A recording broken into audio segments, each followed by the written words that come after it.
His ability to forgive was not a sign of weakness, but of incredible strength. Absolutely, and that forgiveness was pivotal in preventing further conflict. He had this incredible ability to connect with people from all walks of life. Absolutely. And that empathy was forged in the fires of his own struggles. Audiobooks offer a unique way to experience literature, making stories accessible to a wider audience. Nelson Mandela's entire public life can be traced through one relentless obsession, being seen, remembered, and celebrated as the great man. At times, this addiction to image eclipsed the natural instincts of a father, a son, and even a husband. The starkest example came in 2005 when his son, Makatho Mandela, died of AIDS. Any father in such grief might have sought privacy, retreat, and mourning. Yet Mandela, instead of allowing the family or the ANC to make the announcement, stepped forward personally. His face, his voice, his platform. "My son has died of AIDS," he declared, not behind closed doors with relatives, but in front of the world's cameras. The announcement was not made from the heart of a broken father, but from the stage of a statesman.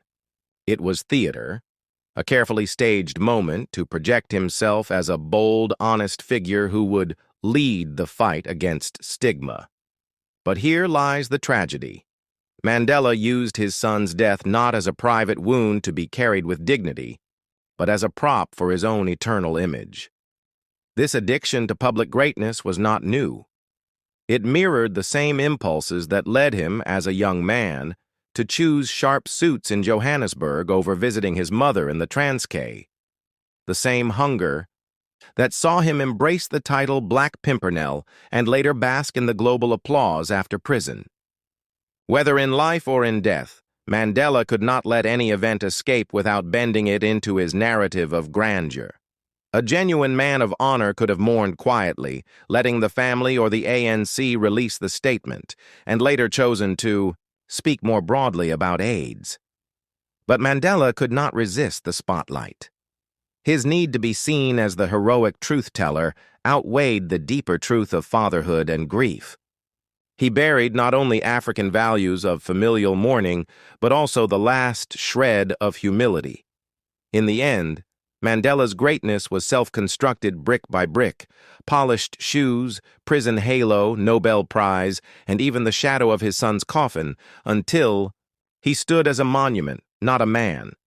Mandela's own descriptions of his mother in interviews are shocking in their coldness.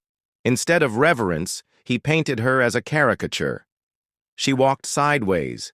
She was clearly dying. There was no tenderness, no African warmth, no acknowledgement of a mother's sacrifice. That description of his mother is not just personal. It unmasks the deeper betrayal. Mandela was not African in spirit anymore. He had transitioned into a godless communist materialist. He revered ideology above his own mother. Nelson Mandela's relationship with his mother, Nosekeni, exposes a chilling paradox.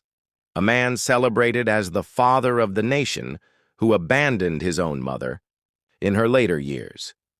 In his autobiographical recollections, when he does speak of her, he gives us only one lasting memory: that she walked with a bent, sideways gait when visiting him in prison, and that from the way she carried herself, he could see she was going.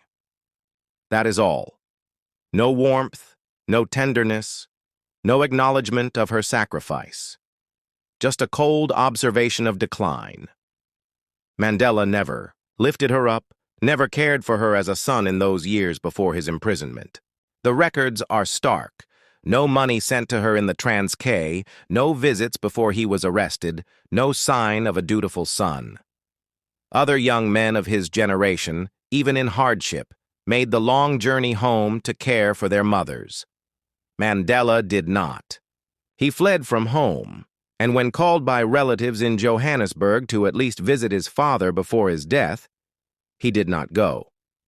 The only place we encounter his mother in his story is inside the prison gates, where she came to see her son, not the other way around. Even then, the memory he preserves for posterity is one of her body breaking down, not of her spirit, not of her life. Mandela, a forensic study of the man behind the myth, the anatomy of a manufactured saint for more than 3 decades, Nelson.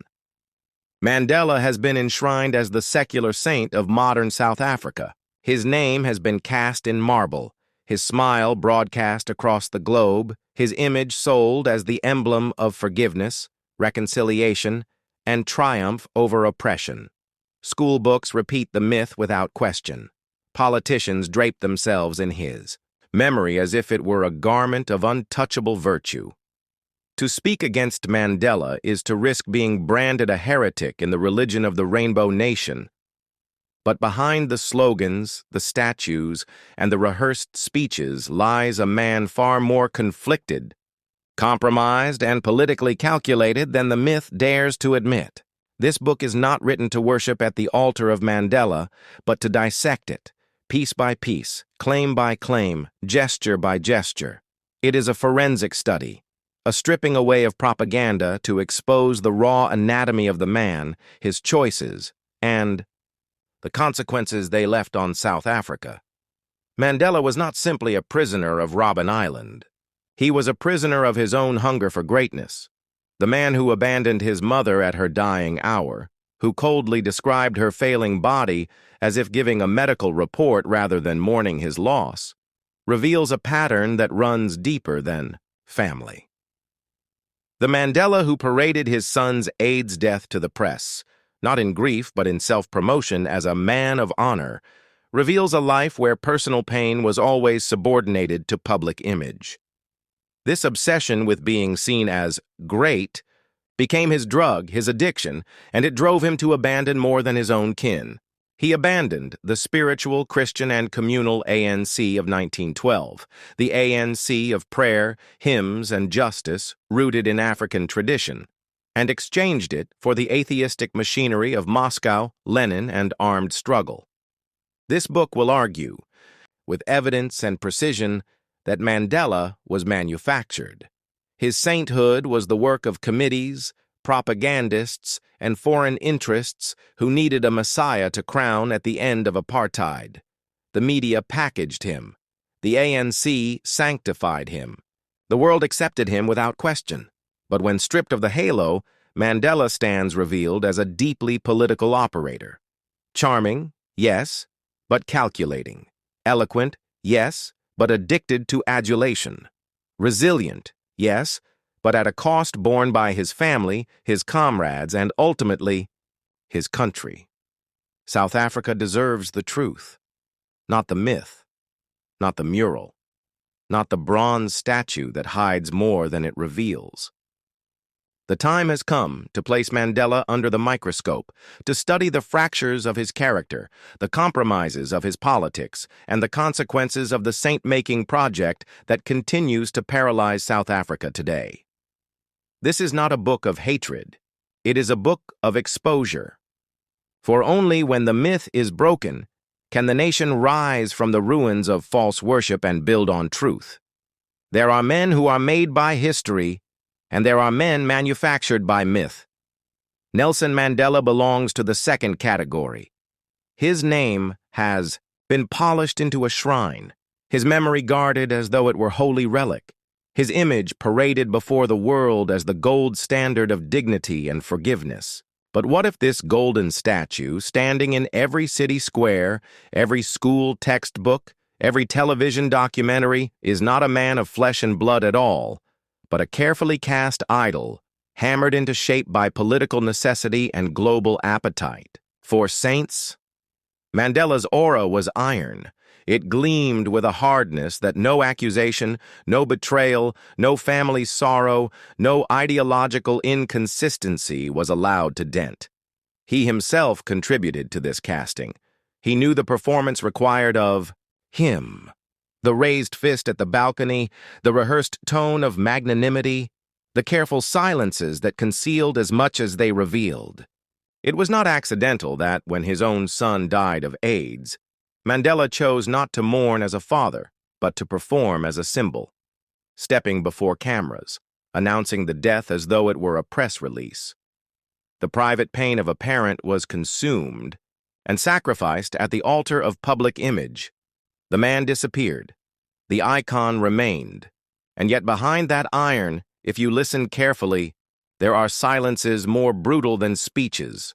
His mother, the only true anchor of his youth, spent her final years visiting him in prison. She sat, she walked, she waited, always in the shadow of iron bars. From Mandela, the world is offered only one detail. I could see she was going. Not a cry, not an embrace, not a line of mourning, nothing of the sacred intimacy between mother and son. Just one clinical observation, as though he were describing a cloud passing or a tree shedding leaves. His heart, long before prison, had already been trained to harden itself, not for God, not for family, not for his people, but for the mythology of greatness. Even his mother's fading body was swallowed up by the iron narrative of the struggle. This book is not a recital of timelines and court cases. It is a hammer blow against the iron statue. It is a tearing of the velvet curtain that has hidden the ordinary man and his many betrayals behind the extraordinary myth. It is an invitation to strip Mandela down from his pedestal, to force him out of the shrine and back into the harsh, naked daylight of human contradiction. We will not bury him in honorifics. We will not whisper. We will name the things others fear to say. His addiction to being seen as great, his cold abandonment of his mother's tenderness, his willingness to sacrifice personal bonds to sustain a political performance, and his final betrayal of the Christian and communal roots of the ANC in exchange for the Moscow gospel of revolution. If this feels brutal, let it be. Idols are not brought down gently. They are toppled, cracked, and revealed for what they are. What follows is not the Mandela of schoolbooks, monuments, and speeches. So listen and study carefully. The forest is thick. The ghosts are watching. Here is the full story from the very beginning. The ANC's propaganda has reduced the Afrikaner to one word: apartheid. In schools, in speeches, in slogans, the Afrikaner is cast only as villain. But this is selective history, and selective history is always a lie. The truth is this: the Afrikaners are not merely the architects of apartheid, they are also among the great builders in the annals of humanity. To deny this is not justice, it is dishonesty. From farmers to nation builders, Afrikaners began as frontier farmers carving survival out of a harsh land. They trekked into wilderness, built towns where there was nothing, and forged a culture of resilience and endurance. They fought wars against empire, losing farms, children, and lives in British concentration camps. Their suffering was real, and their rebuilding after devastation was remarkable. Builders of cities and infrastructure, the Afrikaners took South Africa from a colonial outpost to a modern state. They built Johannesburg, the world's fastest-growing city of the 20th century, a metropolis born of gold. Railways, roads, and harbors that linked Cape to Cairo, Durban to Kimberley, power stations, dams, and universities, Stellenbosch, Pretoria, Potchefstroom, institutions that still stand today. They were not destroyers only. They were engineers, scientists, farmers, architects, and industrialists who helped turn wilderness into a modern economy. Global statesmen from Afrikaner. Ranks came not only fighters but statesmen. Jan Smuts was a philosopher of world stature, co-author of the League of Nations Covenant and the UN Charter. His philosophy of holism was far ahead of its time, seeing unity and integration where others saw division. To erase this legacy is to cut South Africa out of the world's intellectual record. Why the demonization persists. The ANC insists on demonizing the Afrikaners because it is politically convenient. By painting them as eternal villains, the ANC can avoid scrutiny of its own failures. But history is not propaganda. A black South African who speaks honestly and acknowledges Afrikaner achievement is not betraying his people. He is honoring truth. and truth is always stronger than lies. The balance of history. Yes, apartheid was evil. Yes, Afrikaner nationalism built a system of injustice, but that is not the whole story. The Afrikaners were also farmers, fighters, poets, builders, thinkers, and global leaders. To reduce them to apartheid is like reducing the Jews to the Holocaust or the British to colonialism alone. It is not history. It is caricature.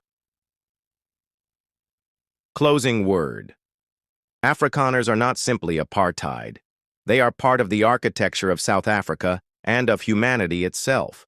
To deny this is not justice but falsehood. No black voice that speaks this truth should be demonized.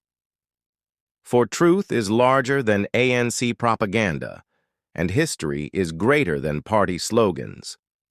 I stand here wondering how a party can curse with one hand and feast with the other. Everything the ANC touches today, everything it enjoys, carries the fingerprints of the Afrikaner. The union buildings where they sit in power, built by Afrikaners. The railways they ride, the bridges they cross, the farms that feed them, built by Afrikaners.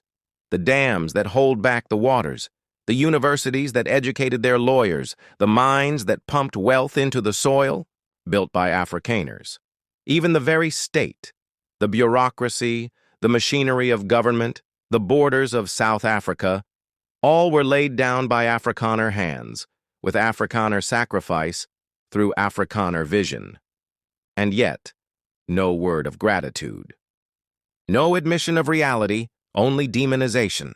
They live in Afrikaner houses, walk Afrikaner roads, use Afrikaner law, yet spit when the word Afrikaner is spoken. They call it oppression. But when they fly from OR Tambo Airport, when they walk the marble halls of Parliament, when they address the world from Afrikaner-built platforms, do they ever pause to whisper the truth? Without Afrikaners, there would be no stage to perform their politics, no microphone to amplify their slogans. The irony twists like a knife. They inherited a working country, roads, rail, water, electricity, an economy ranked among the strongest in the world. And in 3 decades, they have run it down, yet still blame those who built it. I stand here wondering if they know that denial does not erase truth, wondering how long they can drink from wells they did not dig before the wells run dry, wondering if a single honest ANC voice will ever rise and say aloud what every eye can see. What we enjoy is Afrikaner built. And now we come to the most critical part of this discourse.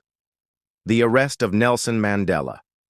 Ask yourself plainly, which country on earth would allow what Nelson Mandela was doing in the late 1950s and early 1960s?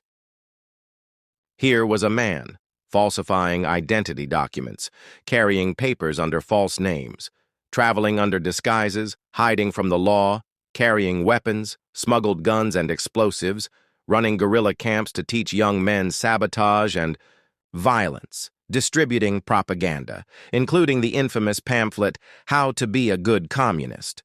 Which government in the world would ignore this? The global standard. If an American citizen were caught running underground camps, printing communist manuals and smuggling weapons, would Washington tolerate it? Never. If a Frenchman in Paris had been caught carrying false papers, running guns, and plotting bombings, would the French shrug? They would have thrown him in prison immediately. If a Briton in London had been found training cells in Leninist infiltration, would the Crown have turned a blind eye? Impossible. Every state on earth has one iron rule. It will not tolerate someone falsifying identities, carrying weapons, and plotting violence against it. Mandela the Black Pimpernel. By 1961, Mandela was living underground, moving from safe house to safe house, called by newspapers the Black Pimpernel. He was not hiding because he was an innocent victim. He was hiding because he was a fugitive militant. He had chosen the gun, the bomb, and the false passport. When he was arrested in 1962, it was not for speaking truth or for leading prayer or for peaceful protest. It was for criminal acts, sabotage, illegal weapons, underground operations. The charges were not invented. They were documented, proven, and admitted, the thug question. So the question is not whether South Africa should have arrested him. The question is, what government in the world would not? Mandela's arrest was not unusual.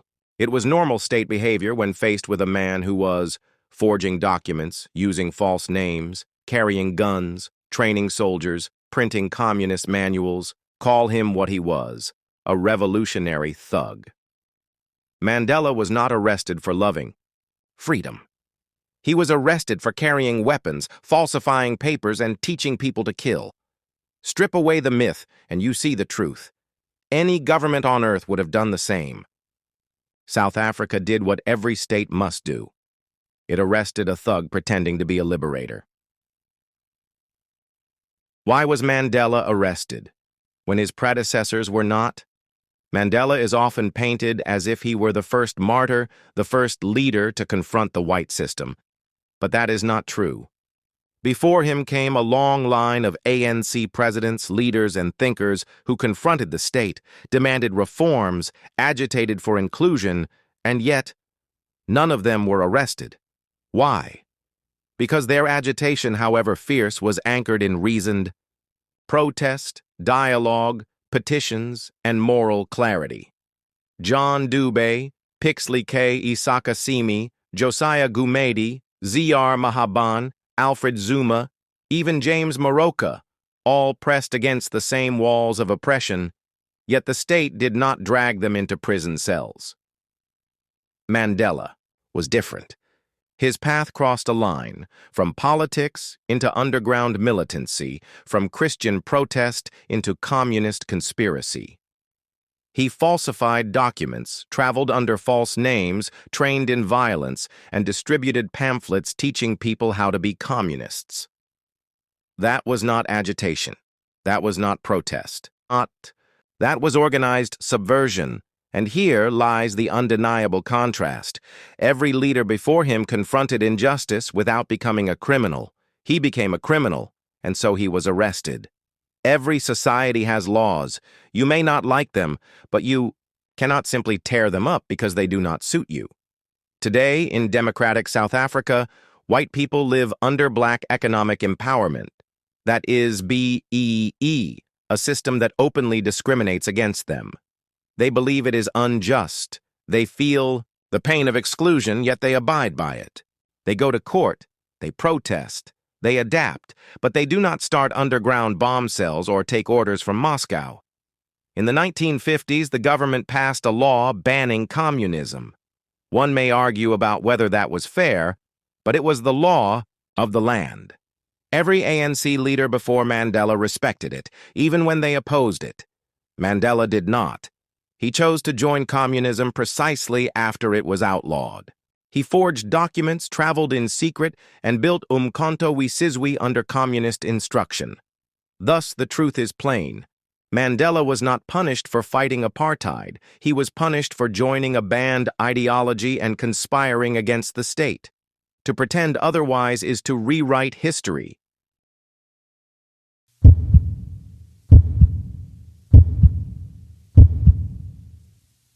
It is one of the greatest lies of the modern age that Nelson Mandela was in prison for fighting for freedom. This myth, repeated in media and textbooks, conveniently deletes the most important fact.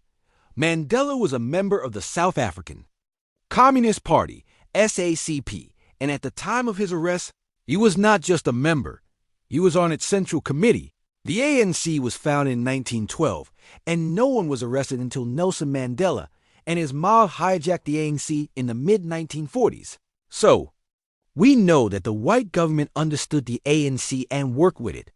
Yes, they understood the pledges of the ANC, they accepted and opened the union buildings for dialogues with men like Sefako Makatho, John Dube, Walter Rabazana, and Sol Plaatje. Even the British Empire opened its palaces in London to welcome. The ANC leaders. The men who founded the ANC in 1912 were men of peace and vision, not violence. Violence in the ANC was brought in by Nelson Mandela and his comrades. We will look at that. Deep and hard, consider this very fact. In 2013, long after Mandela's global beatification, the South African Communist Party finally confirmed what had long been whispered. Mandela was a member of the Central Committee of the SACP at the time of his arrest in 1962. For decades, this was flatly denied. The goal was simple: to preserve Mandela's myth as a liberal reformer rather than a Marxist revolutionary. But the evidence had always been there. The ANC, under Mandela's leadership, entered into an unholy alliance with the SACP, an organization wholly committed to Soviet-style intervention. This wasn't abstract. Mandela co-founded Umkhonto we Sizwe, MK, the joint military wing of the ANC and SACP. MK's explicit aim was to launch sabotage campaigns and usher in armed revolution. Mandela even traveled to Algeria for military training, drawing lessons from revolutionary warfare and aligning himself with blood-soaked insurgents of the global left. He was not merely a political leader. He was a commander, a strategist, a covert operator in a broader Marxist war. To understand why Mandela was arrested, we must remember the global context. The 1960s was the most dangerous moment of the Cold War. The United States, United Kingdom, France, and West Germany were investing their full political and financial might to prevent the spread of communism. The Soviet Union and China, meanwhile, were exporting revolution, not by diplomacy, but by bullets, bombs, and proxy wars. Everywhere communism landed, it brought death. Stalin's USSR murdered over 20 million. Mao's China oversaw the deaths of over 45 million in the Great Leap Forward and Cultural Revolution. Cambodia's Khmer Rouge exterminated 1/3 of its population. Communism was not about justice or freedom. It was about erasing God, family, private property, and dissent. It was about state terror in the name of utopia. South Africa, with its advanced economy and strategic location, became a target. Communists wanted to take over South Africa through violence and the barrel of the gun. Mandela and his comrades were the domestic vehicle for this vision. That's why he was arrested. Not because he fought apartheid, but because he was part of a global ideological war to destroy the West from within. What was Mandela actually doing? When Mandela was captured in 1962, he was traveling in disguise, using false name David Motsamai. He had been moving between countries, training in military tactics, and liaising with communist networks. South African intelligence intercepted documents, testimonies, and operational plans tying him directly to MK's sabotage operations. His arrest was not arbitrary. It was intelligence-led. He was not a poet holding a placard. He was the head of a war military force engaged in high-level strategic planning to cripple South Africa's infrastructure. In the infamous Rivonia trial, Mandela and others were not charged for beliefs. They were charged for conspiracy to overthrow the government using violence, guns, and bombs. Evidence presented included 210,000 hand grenades and 48,000 anti-tank mines in planning stages. A manual titled How to Be a Good Communist in Mandela's handwriting. When you read that manual, How to Be a Good Communist simply meant how to kill. Yes, detailed sabotage blueprints and plans for guerrilla warfare. These are not the acts of a peaceful protester. The manufactured saint and the death of accountability. After 27 years in prison, Mandela emerged to a world that had reshaped the narrative. Western guilt, media manipulation, and communists. Cunning merged to rebrand him as a secular messiah. The Communist Party, once working underground, walked openly into government alongside the ANC. South Africa was handed not to freedom, but to a Marxist-influenced alliance that looted the country blind. Cadre deployment replaced merit, land. Expropriation without compensation looms large.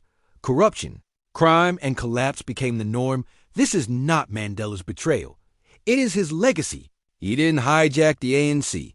He redirected it from its Christian humanist roots into a tool, the global communist network. He buried John Dubé, Sefeko Makatho, and Sol Plaatje under a mountain of Marxist ideology and atheist revolution.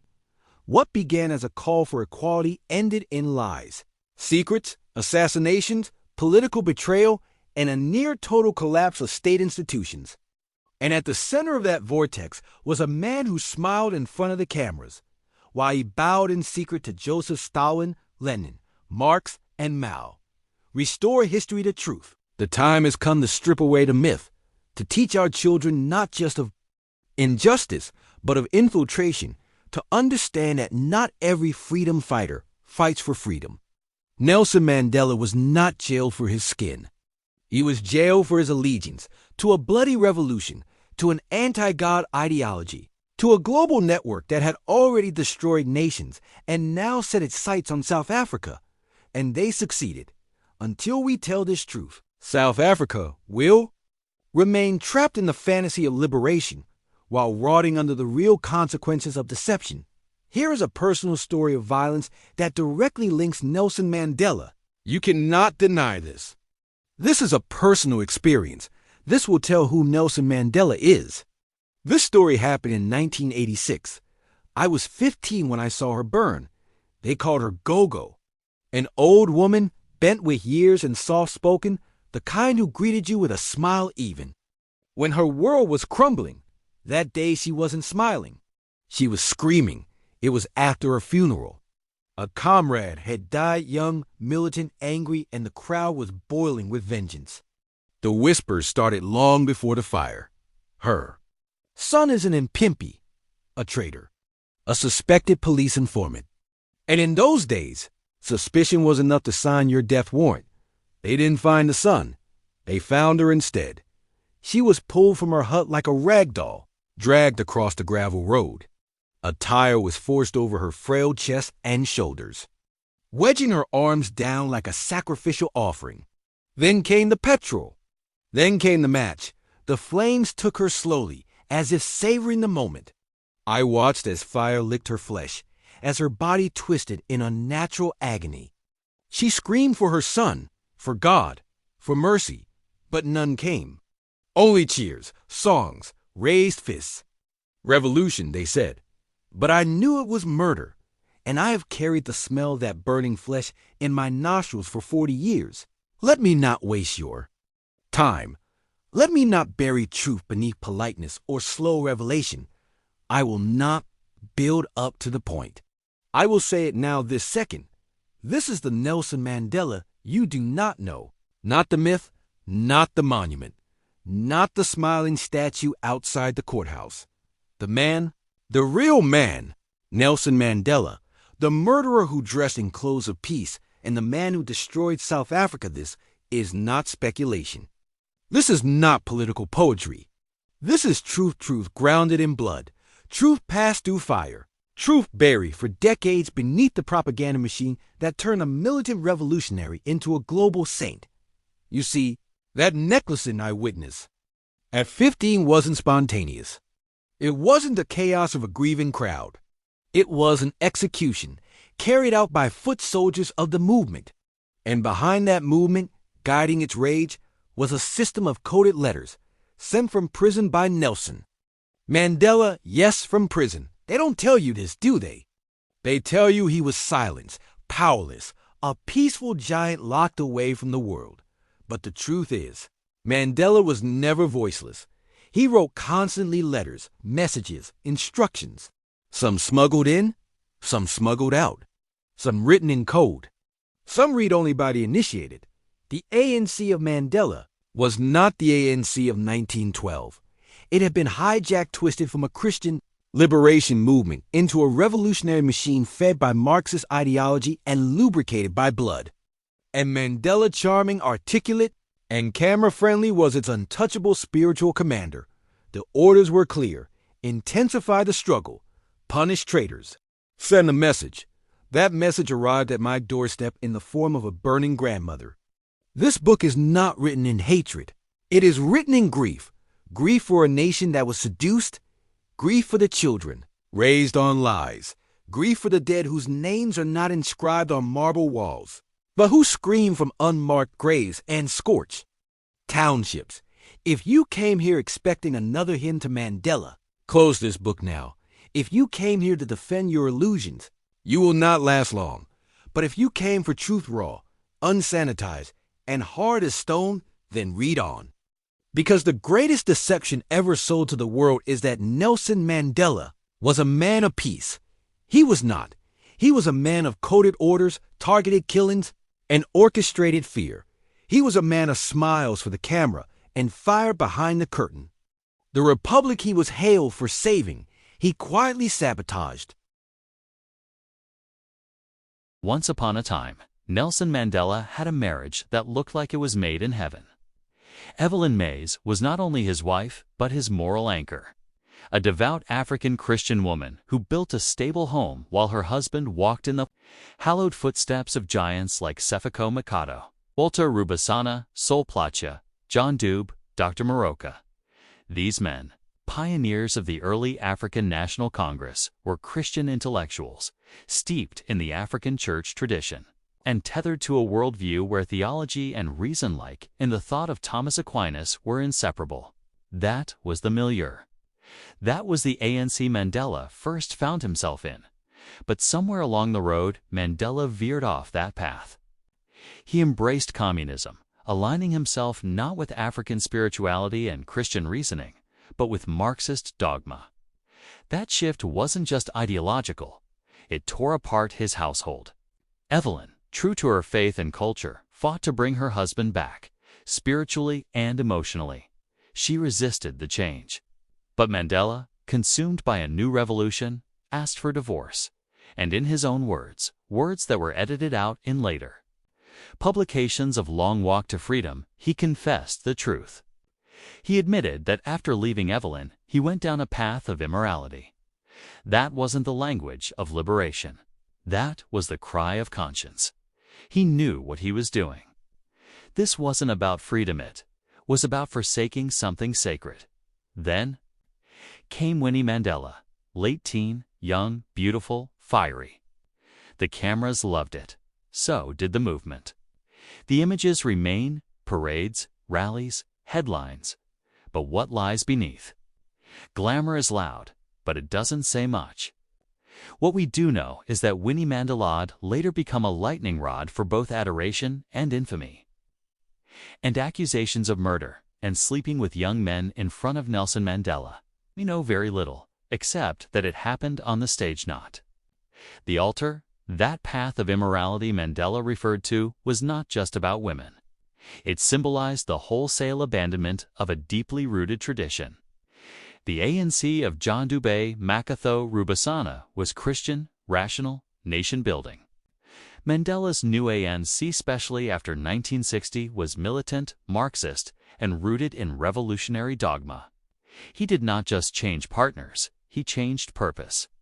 The theology of the ANC was replaced with the ideology of Lenin. Fast forward decades later, to his twilight years with Graca Machel. Here was a different Mandela, aged, powerful, but introspective. Graca tells of how he would sometimes sit for hours, motionless, silent, not asleep, not resting. Just gone somewhere far. Deep in his mind, haunted. Haunted not by enemies, but by history, by decisions made, roads taken, values forsaken. That silence wasn't peace. It was torment. It was the silence of a man who had walked away from Evelyn, from African Christian values, from the cause of moral liberation into a new gospel of power, revolution, and compromise. Perhaps Mandela, in those long silences, saw the ghosts of his old comrades, the early saints of the ANC, watching, asking, "Why did you leave our path?" He had won the world's praise, but did he lose his soul? His marriage to Graca Machel may have brought global celebration, but behind the applause, there sat a man, still withdrawn, staring into space. Not the face of freedom. The face of a man revisiting the crossroads of his life.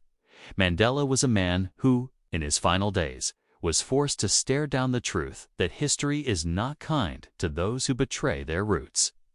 No matter how many statues are built, a man may win the world and yet be visited daily by the silence of a betrayed conscience. The fall of Dr. James Moroka. The Fall of Moroka and the Rise of Fire, 1952. At the height of the Defiance Campaign, Mandela accused Dr. James Moroka, then president of the ANC, of cowardice and weakness. Dr. James Moroka, a Christian doctor and a man of deep humility, had pleaded for moderation. He had warned of chaos. For that, he was humiliated, pushed a chair, and fell down in shame. His dignity meant nothing in the new ANC that was being born. The Congress was no longer a gathering of elders and educators. It was becoming a battleground.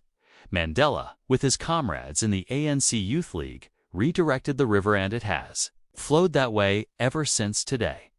The marks remain. The ANC, once rooted in Christian values, African customs, and constitutional reasoning, was infiltrated by communist ideology, foreign slogans, clenched fists, and militant posturing. Even today, the party's internal contradictions echo from that pivot. Mandela broke the line of the founding grandfathers. He abandoned their method, their patience, their belief in persuasion over revolution. History demands we speak both grace and grit. This is not an attack. It is a reckoning. Mandela was not a continuation of Makoth, Upwatia, or Rabasana. He was a rupture, and history must be brave enough to hold both truths that a legend rose, and in doing so, silenced a lineage of dialogue that was already building something real. We must learn from that, not in bitterness, but in balance. Whose son was Nelson Mandela, really?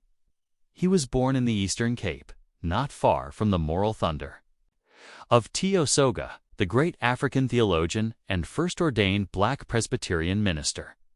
A man of soul, scholarship, and sacrifice. That region breathed dignity, mission schools, Christian values, and ancestral depth. Mandela walked those same hills. He was influenced by Sefako Mikado, a disciplined Methodist and the second president of the ANC, a man who believed leadership was service, not spectacle. He was married to Evelyn Mays, a devoted Christian and nurse, a woman of quiet strength. But in time, he abandoned her both emotionally and politically, accusing her of being too religious, too Christian, and in that moment, a turn began. From the moral clarity of the missionaries, from the African Christian lineage of John Dube, Walter Rubusana, and Sefako Makwetho, Mandela turned toward Marx, Dr. James Moroka, a president who defended Mandela during the treason trials, tried to pull the ANC back from the cliff.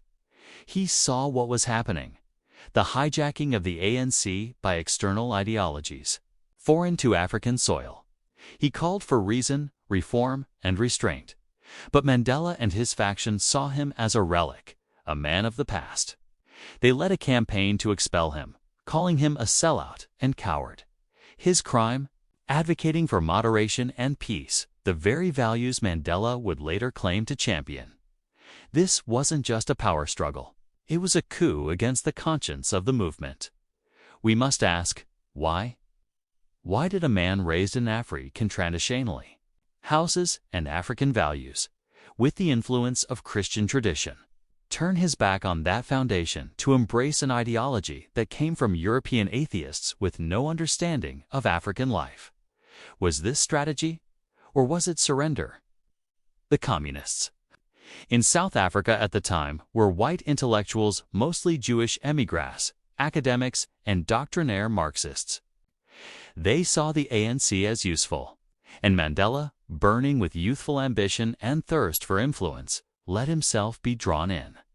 He aligned with Moses Kotane, Joe Slovo, Ruth First, Hilda Bernstein, and the rest of the South African Communist Party.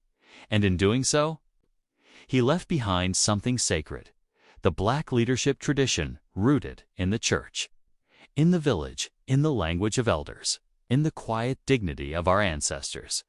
He would later walk confidently into courtrooms with a clenched fist, quoting Marx and Lenin, not Walter Rabasana and John Dube.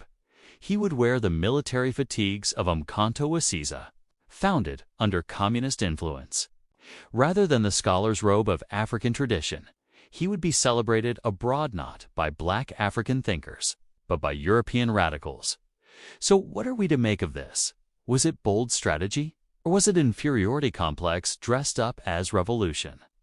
Mandela was brilliant. But brilliance can bend. And perhaps, in those decades of fire and fury, he bent too far.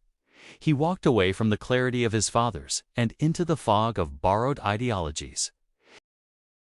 And today, we still live under that shift. The ANC never returned to its moral spine. It became addicted to the language of struggle, not the language of wisdom. It copied the forms of communism without its discipline and forgot the heart of its own African. Whose son was Nelson Mandela? Really? Let us revisit that. He was born in the Eastern Cape, under the influence of Tio Soga's Ghostaland, where mission schools taught not just literacy, but character.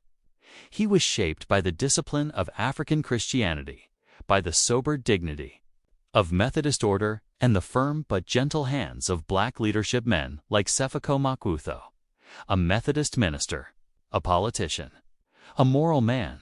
Mandela once said that he was spellbound by the example of Sefako Makwutho. So much so that when his first son was born, he named him Makwutho Mandela, tribute to a man whose quiet wisdom had left a mark on his soul. Then he turned and, yet despite this foundation, Mandela turned. He married Evelyn Mays, a nurse and Madas, and Christian woman grounded in faith and family. But that marriage did not last. Mandela accused her of being too religious, too conservative, too unwilling to match his political fire. The real reason was deeper. He had already begun moving away, not just from her, but from the values they once shared. In his own words, his own mouth, Mandela later confessed, "After I left Evelyn, I followed a path of a moral life."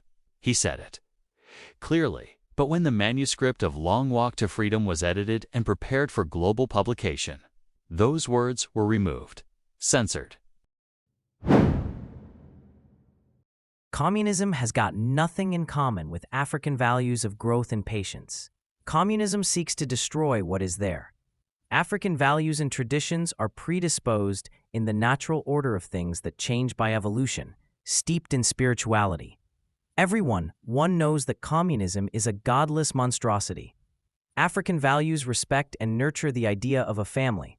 Communism sees the family as the enemy, for it seeks control of the people. To have a family and parents in control of their children is against communism. Communism wants to control and support those children, give them social grants. African values appreciates the spirit of enterprise and individual creativity. Communism is about equality and collectivization. So Nelson Mandela abandoned African Christian values and got baptized into the religion of godless communism. That is what it is. He literally and openly denounced African Christian values and, according to his words, went on a path of an immoral life. This is what he said himself. He divorced his wife Evelyn because she was a Christian. That is exactly what Mandela says in his Long Walk to Freedom book. The ANC was founded by men and women of Christian faith. There was no communism in the midst of the ANC. The ANC was founded in 1912 in Bloemfontein by Christians. The event opened up with prayer, not a mandla. They were gospel songs in the midst of the speeches. The atmosphere was of calm, wisdom, and prayer, not fiery rhetoric. And that continued for 3 decades until that Nelson Mandela appeared and crushed this spirit. Drunk with the fiery communist spirit was destruction, Nelson Mandela set himself diametrically opposed to those who built the ANC, those who came ahead of him. He became a pupil and student of communists like Joe Slovo and was like a puppet used by these communists to enter into the realm of Africans' worldview and tear down African values and replaced with communism. And that is where we are now. That is where South Africa is now. ruled and governed by Communist ANC. Let me repeat, communism has absolutely nothing in common with the core of African values, where African tradition teaches growth, patience, respect for the spiritual order, and evolution through wisdom. Communism charges in like a wrecking ball. Its very essence is destruction. Communism does not build, it dismantles. It does not nurture, it seizes and controls. African values are rooted in spiritual consciousness. They honor family. They uphold the dignity and sacred role of parents, elders, and community. In contrast, communism views the family as an obstacle to the control it seeks. It aims to control the soul of the youth, reshape them through ideological manipulation, and erase the inherited wisdom of their traditions from family. Let it be known, Nelson Mandela turned his back on African Christian values. He did not walk the path of our forefathers. He denounced the morality of his Christian upbringing and publicly confessed to adopting what he called an immoral life. These are his own words in Long Walk to Freedom. He left his wife Evelyn because she was a devout Christian. That is a fact. That is his words, and that is the path he chose. The ANC was not born of Marxist fire. It was born of Christian faith and African dignity. Founded in 1912 in Bloemfontein, the ANC's birth was wrapped in gospel hymns, prayer, and wise deliberation, not in militant slogans or ideological warfare. For 30 years, the ANC was a place of spiritual resolve, moral clarity, and unity in vision. Then came Nelson Mandela, and everything changed. Drunk on the doctrine of destruction, Nelson Mandela did not continue the legacy of the founders. He betrayed it. Under the influence of communists like Joe Slovo, he became a vessel, a puppet, a carrier of foreign ideologies designed to tear down African spiritual worldview. He was no longer walking in the steps of Sefako Magatho, John Dewey, Pixley Kasime, and Walter Rabusana. He was marching to the drumbeat of Karl Marx, Lenin, and Stalin, and with him came the slow poisoning of African values in South African governance. This is why today, South Africa is ruled by this ANC. An ANC that sees people as beneath them, deliberately go on course to block their progress and development so that they are able to control them through social grants dependency. This is not progress, having almost every black child hooked on social grants. This is not freedom. This is cultural suicide. More than 60% of kids are fatherless because communism says you must free the human body from morals. That is one of the tenets of communism if you do not know. It says be free, go out that and enjoy yourself. Communism is anti-family, anti-spiritual, anti-moral, and those who led us into its arms turned their backs, not only of Christianity, on the soul of African values. Robben Island, the communist classroom. History often paints Robben Island as a monastery of suffering, a lonely island where Mandela emerged as a peaceful sage. But behind the bars, a very different Mandela was at work, not meditating. In silence, but lecturing like a revolutionary professor. Crafting a blueprint for a Marxist South Africa, Robben Island was not only a prison, it was a school of ideology, a war room behind bars. A place where Mandela, like Hitler writing Mein Kampf, developed and taught the mental machinery of permanent revolution. 1. Robben Island was his classroom. Mandela did not waste time in his cell. He organized study groups among political prisoners. He taught courses in Marxist theory, class struggle, and dialectical materialism. He developed a political curriculum that framed South Africa's future as one of liberation through state control, not individual freedom. He wasn't just resisting oppression, he was programming minds, and the operating system he installed was communism with African skin. 2. His idol was not Walter Rabusana, but Fidel Castro. Mandela admired Fidel Castro, Ho Chi Minh, Che Guevara, and Mao Zedong. Not once did he publicly praise democratic models of liberty, like George Washington, Thomas Jefferson, or Mahatma Gandhi's spiritual nonviolence. To Mandela, the path forward was not about building free citizens, but about building liberation armies and centralized state control. He saw the state as the weapon. the party as the vehicle, the enemy as permanent. And at Robben Island, he indoctrinated hundreds of inmates, men who would later fill the corridors of power. After 1994, with that very ideology, 3. The birth of the modern ANC bureaucrat. What? The birth of the modern ANC bureaucrat. What do you see today in the ANC? Arrogant, lazy politicians who believe they are owed power. Corrupt officials who see state jobs as struggle compensation. Ministers who quote slogans instead of implementing policy. This behavior didn't emerge from, nowhere it was cultivated, in prison.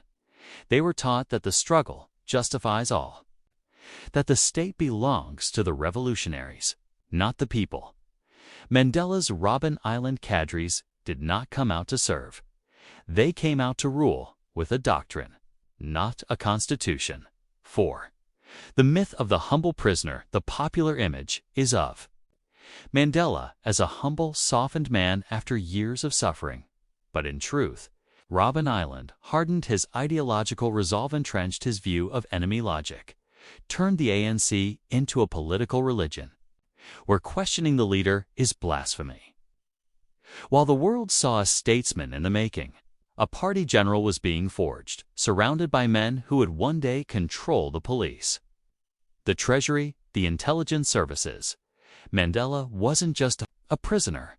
He was the professor of the revolution. Robben Island was his lecture hall. And South Africa today lives with the consequences of what was taught behind those walls. 5. From chain. Gang 2 chairmanship mean the same way Hitler used Mein Kampf to seed the Nazi Party's rise. Mandela used prison as an incubator of ideology. The seeds he planted grew into cadre deployment, tone party, arrogant state, centralization, bureaucratic corruption, permanent racial grievance. He never renounced these foundations. He only coded them in reconciliation language after their roots had already grown deep. Mandela walked out of prison holding a flower in his hand. But the soil beneath that flower was red with the ink of Marx and the ashes of a moral ANC. Final word. Robben Island did not purify Mandela. It sharpened him, focused him, and gave him disciples. He entered as a rebel. He left as a revolutionary messiah, ready to redeem South Africa, not through freedom, but through ideological conquest. And so we must repeat for emphasis. When people speak of Robben Island, they picture a place of sorrow, a lonely, wind-swept prison that broke men down, a place where Nelson Mandela, stripped of everything, somehow rose above hate and emerged purified. But that's the story they want you to believe. The deeper truth is more complex and more dangerous. Robben Island was not just a prison. It was a school of ideology, and Mandela was not just a prisoner. He was a teacher, a man indoctrinating others with the radical political ideas that would later define post-apartheid South Africa. To understand the damage that began on that island, we must first understand a name that strikes terror into the 20th century. Adolf Hitler and his book, Mein Kampf. 1. What was Mein Kampf, and why does it matter? Mein Kampf, meaning my struggle, is the book Hitler wrote while imprisoned in 1924. During that time, he reflected on his defeat, blamed enemies, laid out a long-term political vision, and converted his fellow prisoners into ideological disciples. It was in that prison, not on the battlefield, that Hitler planted the seeds of Nazi ideology. He reframed his personal suffering into a collective mission. And he used his prison sentence to reshape the minds of those around him. When he left, he didn't leave as a broken man. He left with a vision, a doctrine, and a following. That is the chilling parallel to Robben Island, a South African Mein Kampf, like Hitler. Mandela entered prison not as a nobody, but already as a prominent activist. He was not a grassroots struggler with no political compass. He was a high-ranking, communist-trained revolutionary, closely linked to Moses Kotane, the South African Communist Party, and Soviet-lined liberation movements. While the world imagined Mandela silently breaking rocks, the real work was taking place inside the prison walls. Political education, classes study groups on Marxism, Leninism, Maoist moral law, discussions on what South Africa will look like after we win. Mandela became a professor of ideology. His prison lectures were not philosophical reflections on peace. They were political training grounds, laying the foundation for one-party dominant state. Power as a revolutionary tool, framing the ANC as permanent liberators, never as servancy, taught men that freedom was not the end goal. Power was, and revolution must never end, even after the enemy is gone. The men Mandela trained in prison are the same men who now run corrupt State Departments. Worship the ANC as if it is a divine movement. Treat criticism as betrayal. Believe that public office is a reward, not a duty. This is no accident. They were taught that the ANC is the only legitimate custodian of the nation, a political, broad church, whose priests were born in prison and raised in struggle. From the very beginning, they saw South Africa not as a democracy, but as a liberated zone now owned by the victors of war. It is true that Mandela spoke of peace and unity after prison, but by then, the ideological infrastructure was already in place. A worldview of perpetual struggle, a culture of blaming external enemies, psychology of victimhood as power, and a loyalty to the party above the people. He could not undo what he had spent decades teaching, just as Hitler's Mein Kampf could not be erased by later apologies. Mandela's Robben Island curriculum cannot be erased by handshakes and rugby jerseys. The ANC became what it was taught to become. Final word. Robben Island was not a monastery. It was a military academy of ideology. Mandela was not only a prisoner. He was a professor, a party general, and an ideological engineer. And today, South Africa is the product of what he taught. Before we build a new nation, we must first ask, what exactly did Mandela plant in the minds of those prisoners? Because the fruit of that tree is what we are all forced to eat today. Robben Island did not purify Mandela. It sharpened him, focused him, and gave him disciples. He entered as a rebel. He left as a revolutionary messiah, ready to redeem South Africa. Not through freedom, but through ideological conquest. In the same way Hitler used Mein Kampf to seed the Nazi Party's rise, Mandela used prison as an incubator of ideology. The seeds he planted grew into cadre deployment tone, party arrogant state, centralization, bureaucratic corruption, permanent racial grievance. He never renounced these foundations. He only coded them in reconciliation language after their roots had already grown deep.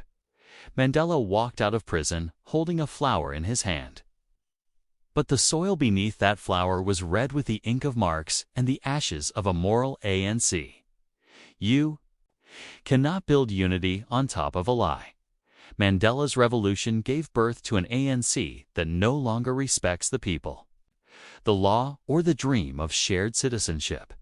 And until we admit that he poisoned the spring, we will keep drinking from this bitter, polluted stream, wondering why the water still tastes like war. It is time to speak with unflinching honesty. The old ANC was buried under Mandela's Revolution South. Africa's moral fabric was shredded when the ANC embraced communist antagonism. Mandela's late-stage forgiveness was noble, but too late, and too shallow if we want to rebuild South Africa. We must start by telling the truth about how it was broken. Mandela cannot be both the man who brought communism into the ANC and the saint who preached peace and forgiveness after the damage was done. He lit the match, then cried reconciliation. While watching the house burn, he replaced a party of spiritual resistance with a party of ideological conquest.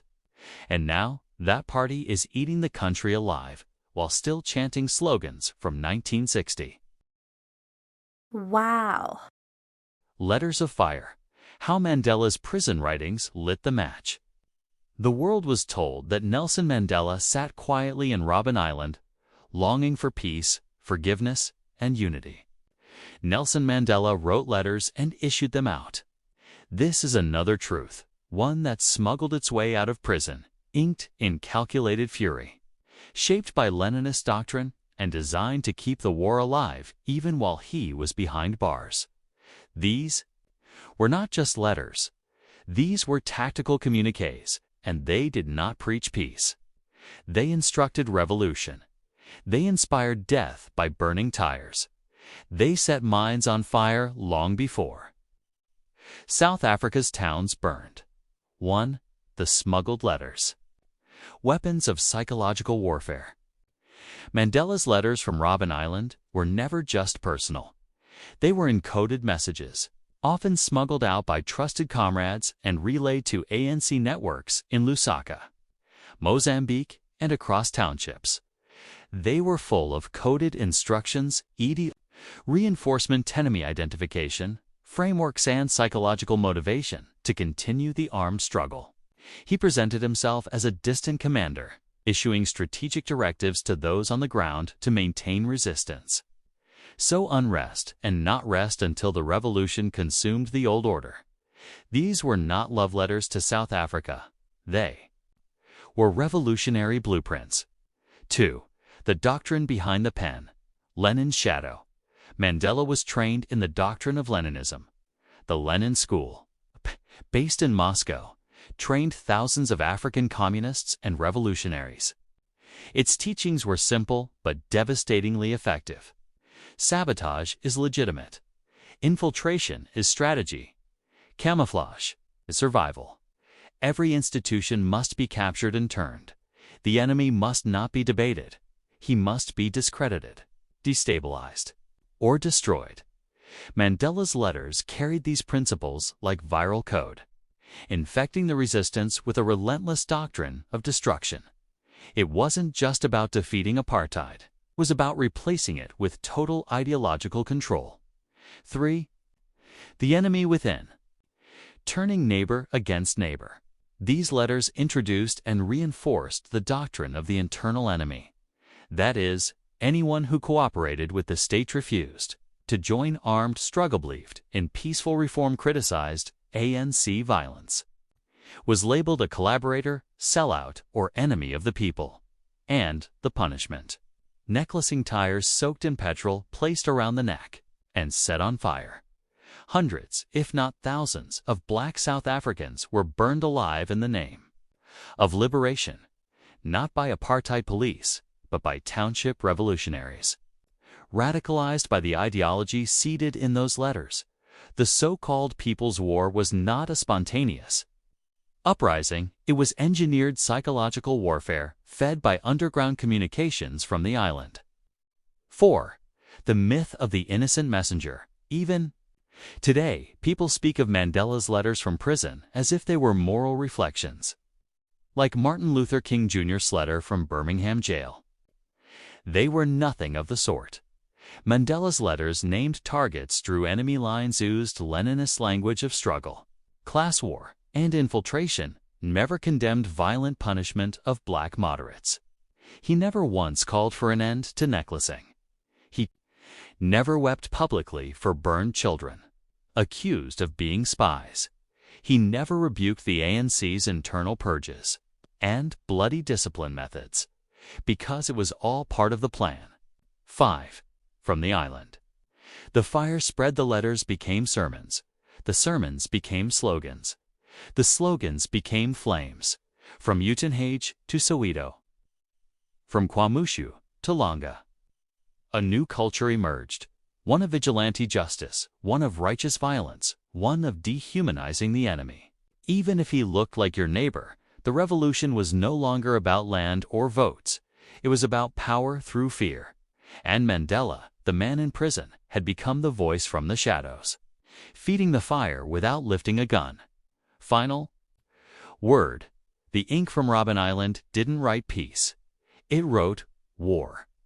While the world worshipped Mandela as a saint waiting, he was scripting a doctrine of control, purge, and permanent revolution, one that burned not only buildings, but souls.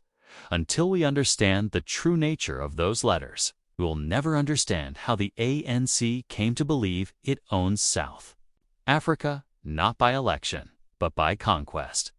When the world cheered in 1990 as Nelson Mandela walked free, they believed a statesman had come to lead South Africa into peace, unity, and progress. But what actually emerged from Victor Verster prison was not a leader ready to govern, but the symbolic general of an ideological army, an army trained in sabotage, not statecraft. The ANC was not prepared to govern. It was prepared to seize the state, not build it. It came out of the bush and prison with a doctrine of domination, not a blueprint for a functioning society. This chapter tells how a revolutionary machine, forged in secrecy and struggle, marched into government buildings and parliament without shedding its war clothes. And how this is the root of South Africa's destruction. 1. From the trenches to the treasury. The illusion of readiness. The ANC told the world it was ready to govern.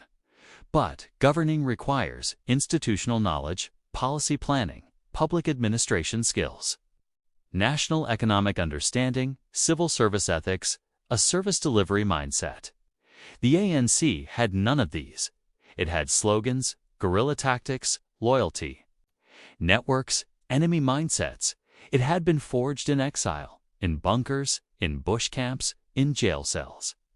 And it was mentally locked in the framework of war, where the aim is to crush opposition, not build coalitions, to cadre deployment, infiltration, not merit instead of appointing competent professionals.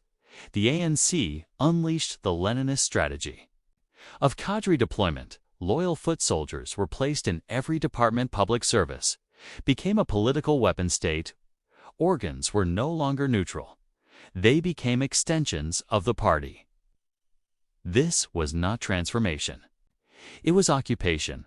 Every hospital, municipality, court, school, and SOE became a cell in the ANC's control grid.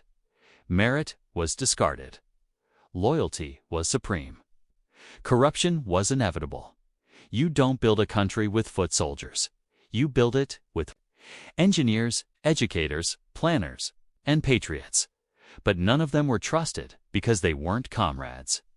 3. Enemies everywhere. The war mindset continues even in power. The ANC could not abandon the language of struggle. The press became counter-revolutionaries. Business became white monopoly capital. Opposition became racists or colonial agents. Whistleblowers became sellouts instead of fostering peace. The ANC invented new enemies to keep the revolutionary fire alive. That's why it's been 30 years, and we still hear the same chants. Down with apartheid. Forward to the revolution. The struggle continues. They are in office, yet still pretend they are in exile, because psychologically, they never left the bush. For power, not progress. The ANC never came into government with the goal of excellence. It came with one goal: hold power forever. This meant no decentralization, no independent judiciary, no clean audits, no space for merit-based rise. Instead, it gave birth to state capture, tender cartels, ghost workers, political assassinations, factional warfare. All these are natural outcomes of a ruling party that still sees itself as a liberation army, not a government. 5. The destruction was by design. This wasn't just incompetence. It was the inevitable fruit of a movement that was trained to destroy, rewarded struggle, loyalty over skill, trusted ideology over evidence, confused revolution with governance. Mandela never dismantled the ideological machine. He allowed it to enter the union buildings intact. He did not reform it, he legitimized it. And so the ANC, with fists in the air and fire in its slogans, walked into Parliament as if it were a battlefield and saw every part of the state as spoils of war. Final word. They marched from Robben Island to the Union buildings, not as public servants, but as victors of a long war. They didn't come to heal, they came to conquer. They didn't come to fix the country, they came to possess it. And now the nation bleeds from every artery, not because it was never free, but because it was handed over to a political army with no peace plan. A strange thing happened after EMC took over. The African National Congress did not become a political party in the normal sense. It did not settle into democracy. It did not submit itself to accountability or healthy criticism. Instead, it transformed into something far more dangerous and far more difficult to dislodge. It became a religion. Not a religion of God, not a religion of love or liberation, but a political cult, where the party became God and loyalty replaced logic. In this religion, the greatest sin is dissent. The holiest act is obedience to the high priest of the party, and the people themselves, black, poor, unemployed, broken, have become the burnt offerings. 1. The party is always right. In a healthy democracy, parties come and go, policies succeed or fail. Citizens evaluate and vote accordingly, but not in the ANC's theology. In the ANC religion, the party cannot be wrong. If something fails, it's because of sabotage or enemies. If the country suffers, it's not the party's fault, it's apartheid, or imperialism, or racism.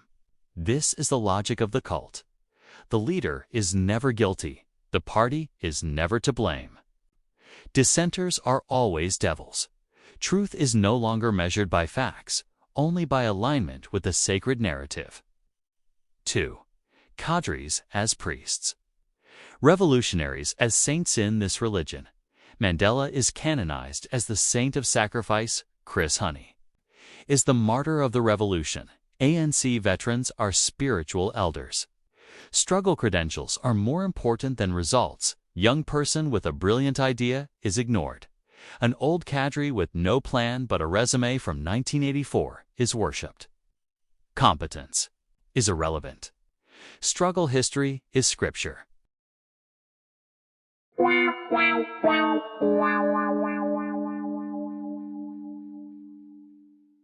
The Freedom Charter, a crime against humanity. Since 1994, South Africa was under Freedom Charter. We conclude both apartheid and the Freedom Charter are crimes against humanity. And we will show this to you, and after we have done finished, you will know this truth that has been hidden from you. It is time that you emancipate yourself from mental slavery. And this is the time. The Freedom Charter was not the voice of the people. It was the voice of a small cabal. Dressed up in stolen clothes, the so-called consultations were theater. The demands, a prop.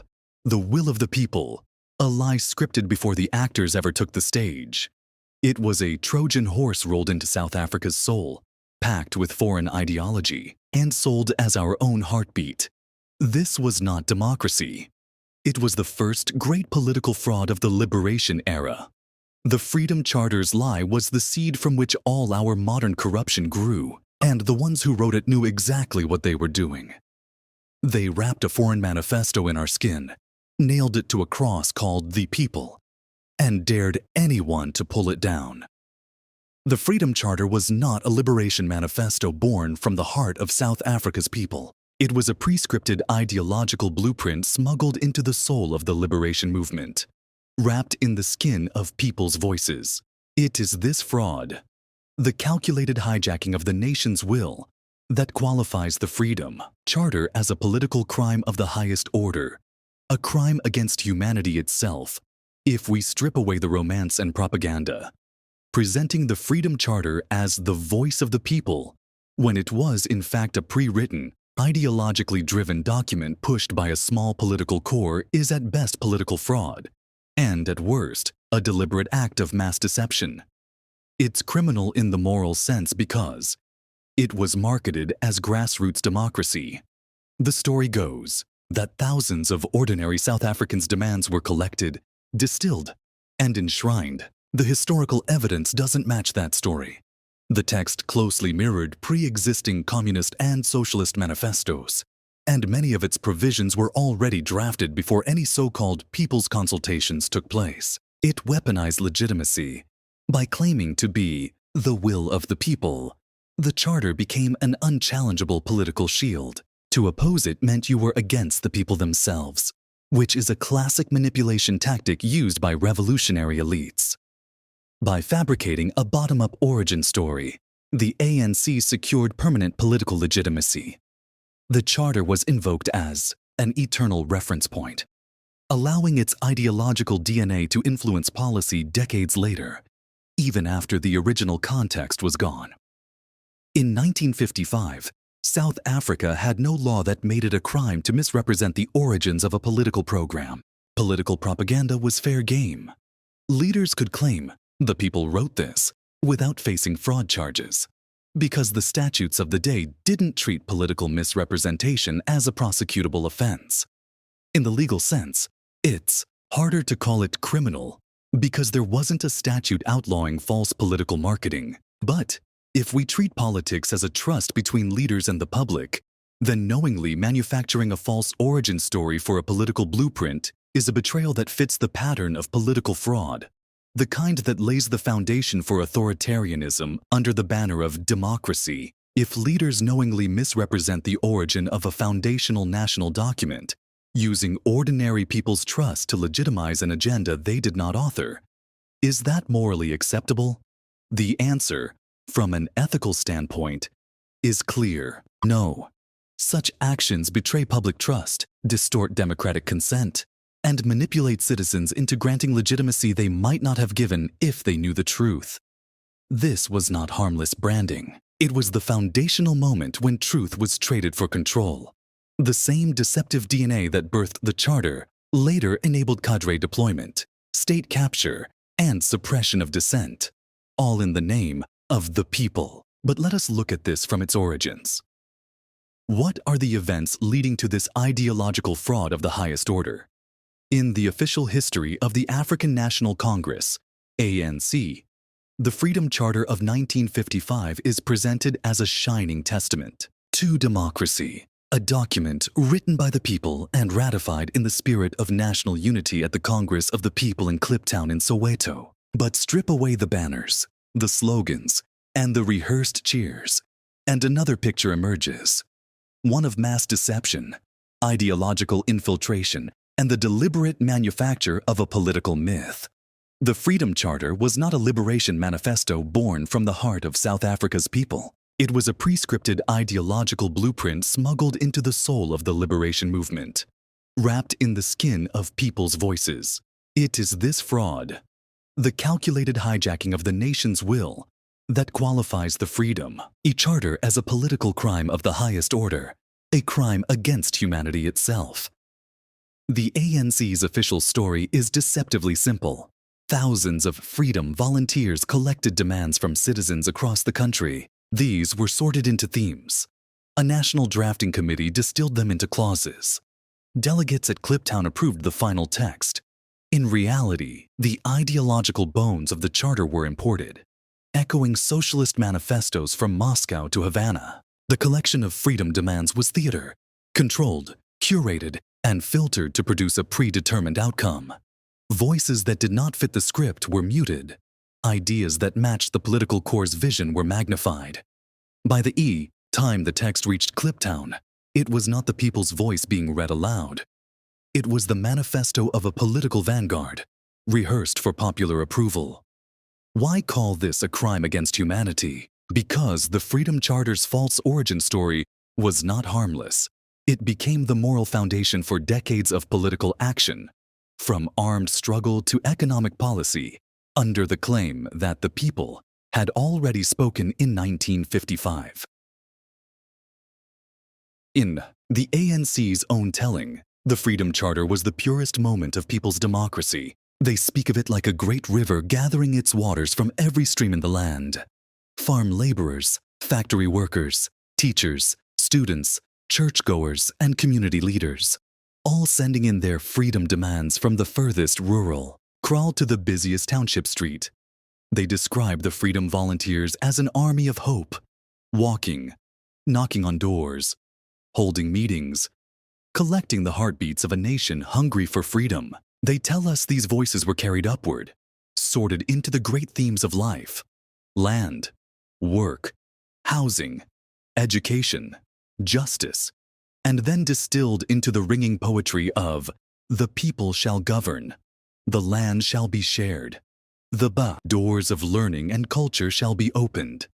They tell us that on those 2 winter days in Cliptown, the People's Parliament assembled under open skies, cheered each clause, and gave their unanimous blessing to the document that would light the road to liberation. And they tell us this is why the Charter is untouchable, because it came from the people themselves. That's the myth. The truth? The Charter did not rise from the soil of the people. It was planted. Its roots were not in the humble notebooks of the Freedom Volunteers, but in the pre-written manifestos of a small political corps. The consultations were theater. The mass Congress was a stage, and the people's voice was a costume worn by an imported ideology. Cliptown was not the birth of the people's will. It was the baptism of a foreign script in the name of South Africa. And that is why the Freedom Charter, far from being our nation's sacred text, stands as one of the greatest political frauds in our history. The first great theft, not of land or money, but of the people's own voice. The Freedom Charter was South Africa's Communist Manifesto. Its structure, its slogans, its economic prescriptions, its moral framing, all follow the Marxist template, whether or not people at Cliptown understood it. The ideological DNA came straight from Karl Marx's playbook. I saw it in the 1980s, when the ANC's external structures and its internal underground began to harden. Christian leaders, bishops, and priests who would not bow to the Charter's authority, who kept their first allegiance to the Bible and what the Bible says instead of the party line, found themselves targeted. Some were neglected by the very structures that claimed to speak for them. Some were kidnapped, silenced, disappeared. The liberation movement that claimed to fight for all the people now had its own heresy laws, and those who broke them paid in blood or in exile. The Freedom Charter's so-called people's voice was no longer just a political text. It was an instrument of control. It gave ideological cover for purges, intimidation, and the crushing of independent moral authority. What had been sold in Cliptown as a document of unity became, in the heat of the 1980s, a weapon to divide and to dominate. By the 1980s, the Freedom Charter was no longer just a political program. It was a test of faith. Oppose it, and you opposed the people. Question it, and you were marked. I saw Christian leaders, bishops, priests, men and women of the cloth, treated as enemies for refusing to put the Charter above the gospel. They were neglected, pushed to the margins, their influence cut. I'm off. Some were kidnapped, some disappeared. This was not the South Africa they had fought to free. This was a liberation movement that had learned to purge its own. And I was there. Cliptown was supposed to be the day the people found their voice. Instead, it was the day their voice was stolen and used to beat down anyone who dared to speak with their own. The Serpent and the Republic, the fall of Christian South Africa to Marxist deception, soul sickness, the hidden plague that has eaten South Africa. Since the year 1994, there is a sickness in South Africa. A sickness deeper than corruption, more devastating than misrule, more poisonous than crime. It is soul sickness, the corrosion of the inner life of a people, the disfiguring of the spiritual and moral foundations of a nation. And while it has worn many disguises, liberation, democracy, freedom, its truest face is deception, betrayal, and decay. Let us speak plainly. What began in 1994 was not a democracy.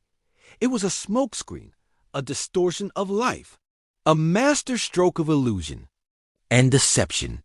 South Africa did not walk into the breeze, but into the whirlwind. It was herded into the dark ages. The term democracy was invoked to usher in what was, in effect, a new era of elite rule, cadre deployment, wholesale looting, and institutional sabotage. And the ruling party, The ANC made no secret of its priorities. Repeated in Parliament and declared in public, the ANC comes first. South Africa comes second. These were not slips of the tongue. They were policy, they were creed, and they were prophecy. What has followed has been 30 years of devastation economically, culturally, socially, and spiritually.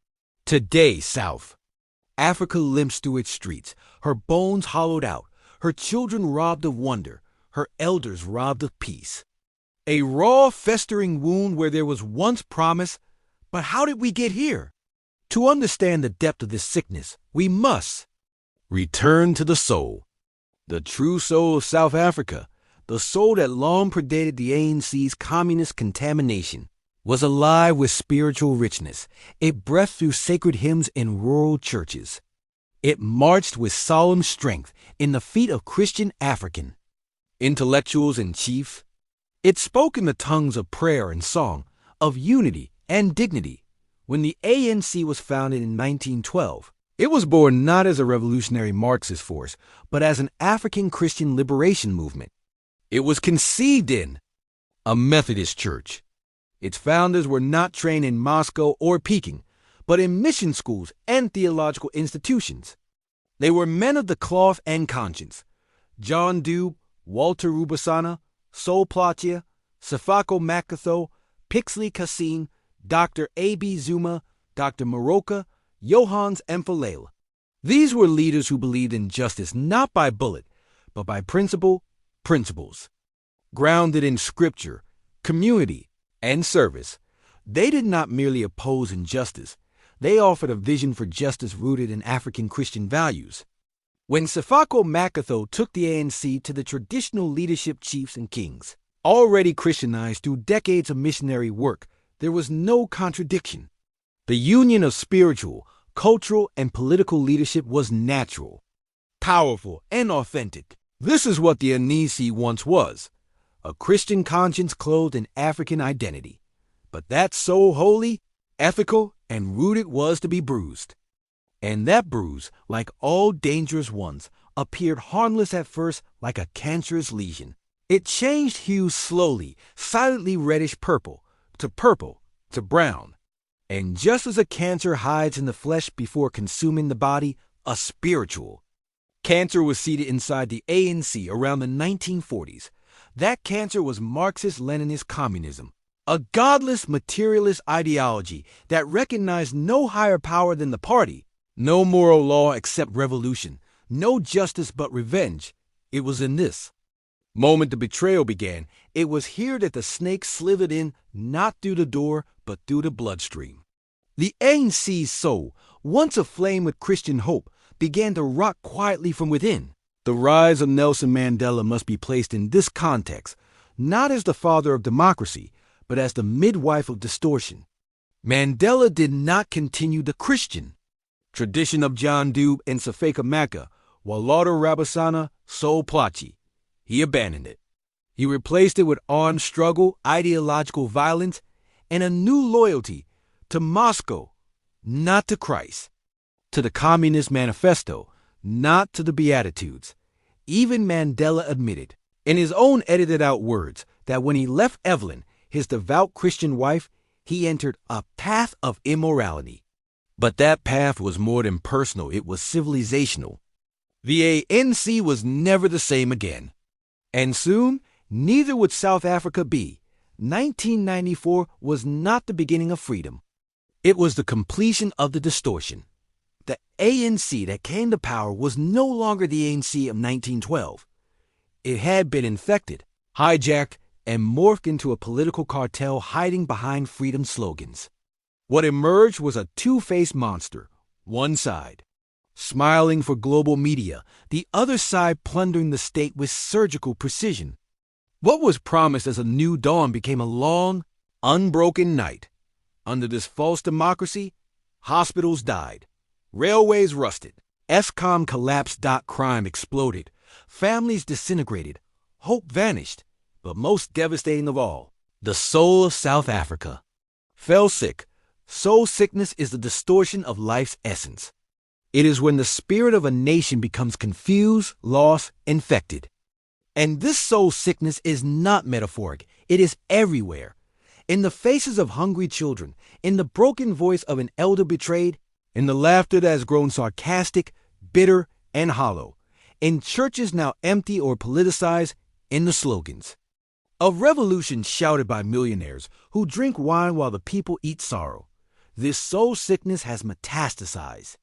It is now cultural, generational, moral, and unless it is named, uprooted, and cured, South Africa will continue to drift leaderless, anchorless, and numb. Where to from here? We must begin by naming the lie. This is not democracy. It is deceptocracy. Rule of liars who promise liberation while delivering decay. The ANC must not be romanticized. It must be seen in full light. As a movement that began sacred and ended in sabotage, we must restore memory, restore truth, restore soul. And that starts by declaring what most South Africans already whisper, greater than we were betrayed. Our hopes were. Used as bait, our nation was sold to corruption. And the ones who claimed to fight for our freedom ended up stealing it. And so, we write this not as a history, not even as a critique, but as a funeral dirge for a sickened soul. And as a battle cry for resurrection, let this be said for the record of time. The ANC of 1912 was a sacred Christian project. The ANC of 1994 was a communist counterfeit. The South Africa of today is a casualty of soul, betrayal. And unless we return to truth, to God, to values, and to moral leadership, this sickness will only deepen. And the death of the soul is always the death of a nation. Part 2. The lie of necessary communism. How apartheid was already evolving toward justice. The great lie that props up the post-1994. Deception is this, that communism was necessary to destroy apartheid. It is the lie shouted from podiums by millionaire revolutionaries. It is the lie printed in school textbooks edited by ideologues. It is the lie whispered in academic corridors by those who have never touched the streets of struggle. But it is a lie, nonetheless. Let us be clear. Apartheid was evil in its conception and unjust in its exclusion. But it was not static. It was not permanent. It was not immune to pressure. It was already evolving, already in retreat, already being reformed from within and dismantled by the very architects who had built it not out of fear, but for moral reckoning, political calculation, and global accountability. To pretend otherwise is not just historically ignorant. It is politically dishonest. Apartheid was dying, not from bullets, but from conscience and reform. By the 1980s, this apartheid government had already begun its terminal descent. Mixed race. Marriages were legalized. Universities were gradually desegregated. Black trade unions were formally recognized. The tricameral parliament was established, a failed step, but a clear sign of change. Talks between the government and ANC had already started in secret. International pressure was mounting, but even more critical, internal Christian moral pressure was breaking the system's spine. And this is what the ANC and its defenders do not want you to remember. It was not communists who softened apartheid's heart. It was not Umkhonto we size random bombs that changed the nation. It was the Christian, conscience white, and black that steadily exposed the sin of apartheid in pulpits, universities, and boardrooms. It was the ordinary South Africans Afrikaners, included, who began to ask themselves, is this who we are? Is this how we want to be remembered? The truth is that many of apartheid's own leaders were already building the bridge out. P.W. Botha, for all his stubbornness, initiated reforms. F.W. de Klerk took the ultimate step. This is not to praise apartheid men. It is to recognize historical reality. Apartheid was being unwound by its own engineers. That is not something a communist will ever admit. Why? Because it destroys their central myth that they were the saviors. That blood was the only answer. That only Marx and Mao could kill the beast, but they were not saviors. They were opportunists. They saw a dying system and ran toward it not to save the people, but to hijack the moment. And once the reins of power were handed over, they did not build a new nation. They plundered it. They divided it. They infected it with the disease of racial revenge, cadre deployment, and institutional theft. They inherited a country on the verge of reconciliation and instead declared war on its soul. The ANC did not liberate South Africa. It captured it. Let this be said loud and clear. South Africa was not liberated by bombs in shopping malls. South Africa was not saved by Soviet manifestos. South Africa was not healed by angry chants and necklace in flames. It is one of the greatest lies of the modern age that Nelson Mandela was in prison for fighting for freedom. This myth, repeated in media and textbooks, conveniently deletes the most important fact. Mandela was a member of the South African Communist Party, SACP, and at the time of his arrest, he was not just a member. He was on its central committee. The ANC was founded in 1912, and no one was arrested until Nelson Mandela and his mob hijacked the ANC in the mid-1940s. So, we know that the white government understood the ANC and worked with it. Yes, they understood the pledges of the ANC, they accepted and opened the union buildings for dialogues with men like Sefako Makatho, John Dubé, Walter Rabazana, and Sol Plaatje. Even the British Empire opened its palaces in London to welcome the ANC leaders. The men who founded the ANC in 1912 were men of peace and vision, not violence. Violence in the ANC was brought in by Nelson Mandela and his comrades. We will look at that deep and hard, consider this very fact. In 2013, long after Mandela's global beatification, the South African Communist Party finally confirmed what had long been whispered. Mandela was a member of the Central Committee of the SACP at the time of his arrest in 1962. For decades, this was flatly denied. The goal was simple: to preserve Mandela's myth as a liberal reformer rather than a Marxist revolutionary. But the evidence had always been there. The ANC, under Mandela's leadership, entered into an unholy alliance with the SACP, an organization wholly committed to Soviet-style violent revolution. This wasn't abstract. Mandela co-founded Umkhonto we Sizwe, MK, the joint military wing of the ANC and SACP. MK's explicit aim was to launch sabotage campaigns and usher in armed revolution. Mandela even traveled to Algeria for military training, drawing lessons from revolutionary warfare and aligning himself with blood-soaked insurgents of the global left. He was not merely a political leader. He was a commander, a strategist, a covert operator in a broader Marxist war. To understand why Mandela was arrested, we must remember the global context. The 1960s was the most dangerous moment of the Cold War. The United States, United Kingdom, France, and West Germany were investing their full political and financial might to prevent the spread of communism. The Soviet Union and China, meanwhile, were exporting revolution, not by diplomacy, but by bullets, bombs, and proxy wars. Everywhere communism landed, it brought death. Stalin's USSR murdered over 20 million. Mao's China oversaw the deaths of over 45 million in the Great Leap Forward and Cultural Revolution. Cambodia's Khmer Rouge exterminated 1/3 of its population. Communism was not about justice or freedom. It was about erasing God, family, private property, and dissent. It was about state terror in the name of utopia. South Africa, with its advanced economy and strategic location, became a target. Communists wanted to take over South Africa through violence and the barrel of the gun. Mandela and his comrades were the domestic vehicle for this vision. That's why he was arrested.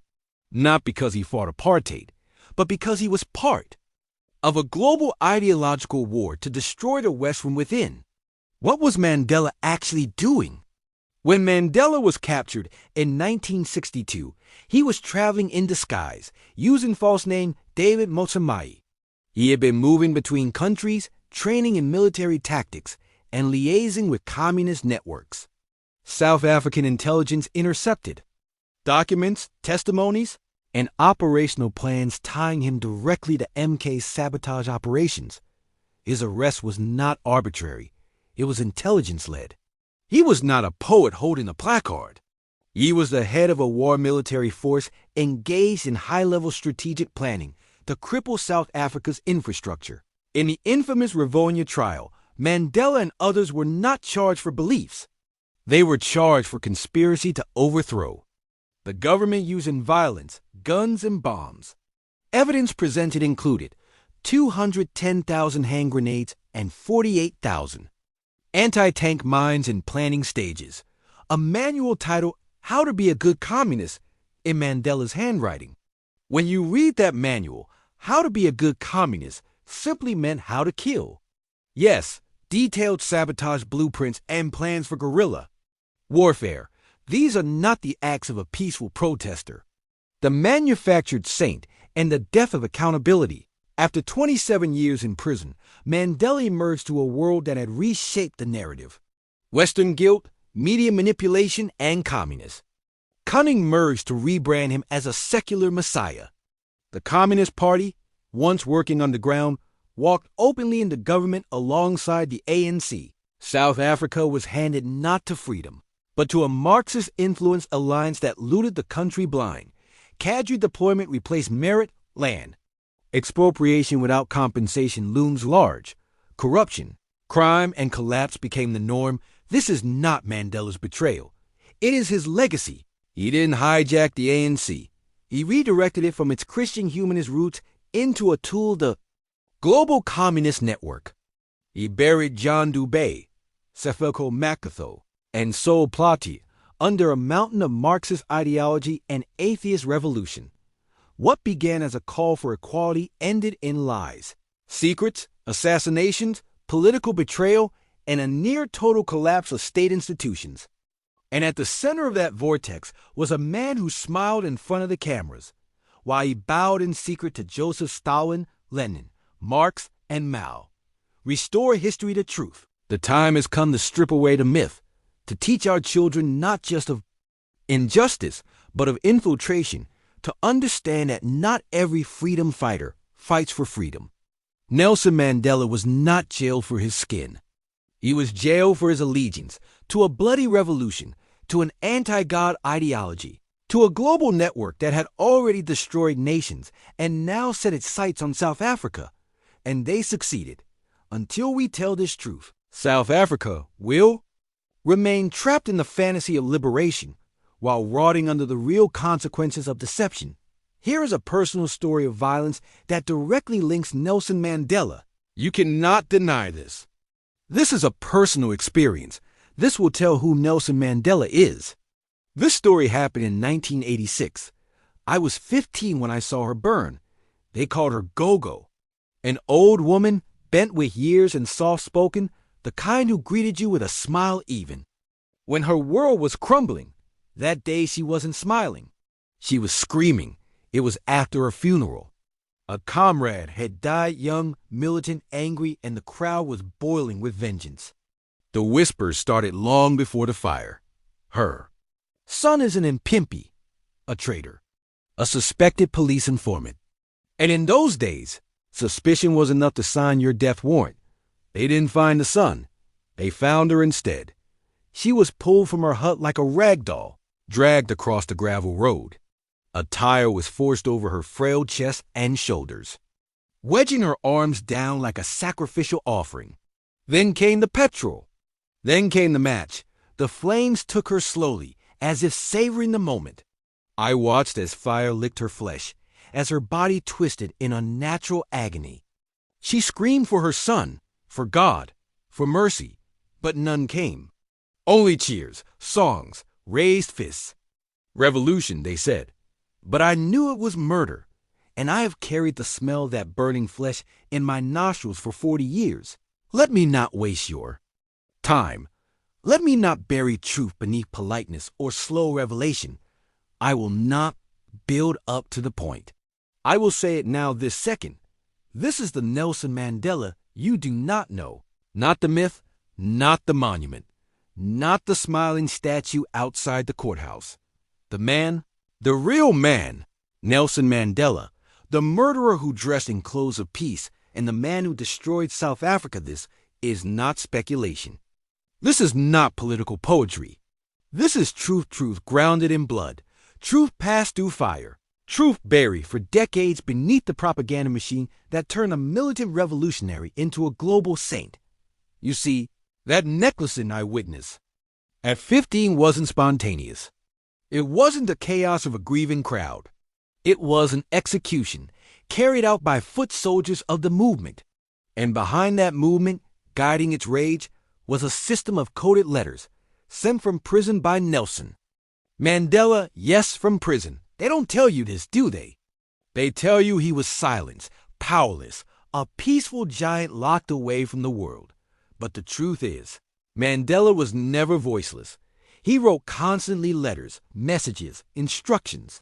Some smuggled in, some smuggled out, some written in code.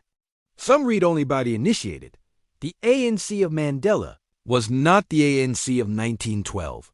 It had been hijacked, twisted from a Christian liberation movement into a revolutionary machine fed by Marxist ideology and lubricated by blood. And Mandela, charming, articulate, and camera-friendly, was its untouchable spiritual commander. The orders were clear: intensify the struggle, punish traitors, send a message. That message arrived at my doorstep in the form of a burning grandmother. This book is not written in hatred. It is written in grief. Grief for a nation that was seduced. Grief for the children raised on lies. Grief for the dead whose names are not inscribed on marble walls, but who scream from unmarked graves and scorched townships. If you came here expecting another hymn to Mandela, close this book now. If you came here to defend your illusions, you will not last long. But if you came for truth raw, unsanitized, and hard as stone, then read on. Because the greatest deception ever sold to the world is that Nelson Mandela was a man of peace. He was not. He was a man of coded orders, targeted killings, and orchestrated fear. He was a man of smiles for the camera and fire behind the curtain. The republic he was hailed for saving, he quietly sabotaged. The people as sacrifice. Every religion demands sacrifice. In the ANC's case, that sacrifice is the dignity of the unemployed, the bodies of the poor. There are stories this country refuses to tell. They are not printed in textbooks. They are not sung on public holidays. They are not recited by liberation veterans with medals on their chests. But they happened. They happened in the dusty streets of the townships. They happened after funerals of fallen comrades. They happened in the name of the people. And they happened in front of my eyes. I, Chris Kanyan, was 15 years old in 1986, and I saw a woman, a grandmother, burned alive in the name of Justice One. Her name is forgotten, but her death screams she was just an old woman, a go-go, frail, innocent, nameless now, living quietly in Adert Hut, a mother, a grandmother, a human being. But her son was accused of being a sellout, a suspected informer. He wasn't there. He never had a trial. There was no proof, no voice of reason. And so the mob came. After a comrade's funeral, when the pain was hot, the blood was boiling, and the slogans filled the air. They came, we came. I was there too, pulled like an animal. They pulled her out of her hut like a dog being dragged to slaughter. She begged, she screamed, she cried in a language too human for the ears of the possessed. She was thrown into the street, beaten, kicked, humiliated, and then the tire came. Like a ritual tool passed between priests of wrath, they forced it around her neck, poured petrol, and lit the match. 3. Fire is not a metaphor. Fire did not liberate. It did not cleanse. It did not deliver justice. It devoured her. It turned her into a silhouette of pain. Her hands twitching, her mouth open in silent agony. flames dancing like demons around her neck. I was 15. I stood there. We were all there. The crowd sang. Some danced, some shouted praise, but could not move.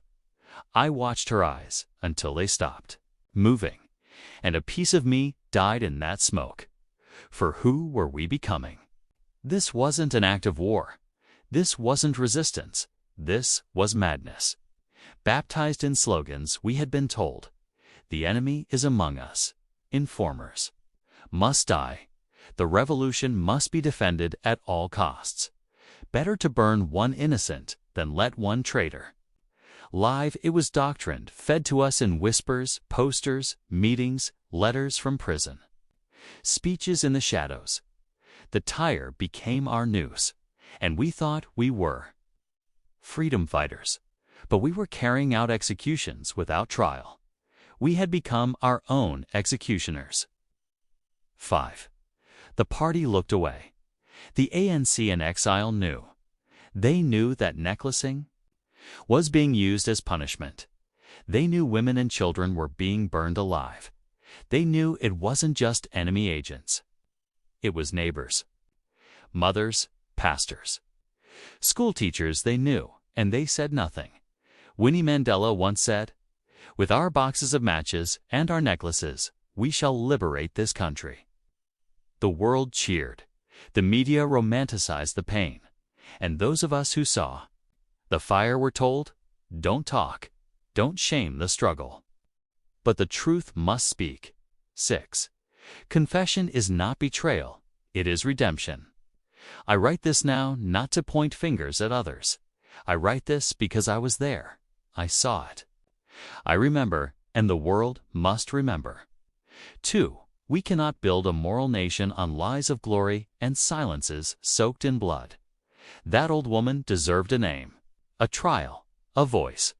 Instead, she became a flame in the street, and no monument was ever built for her.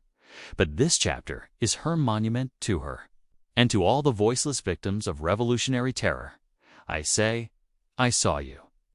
I remember. And I will not let your fire be buried under marble slogans. The liberation struggle had its heroes, but it also had its horrors.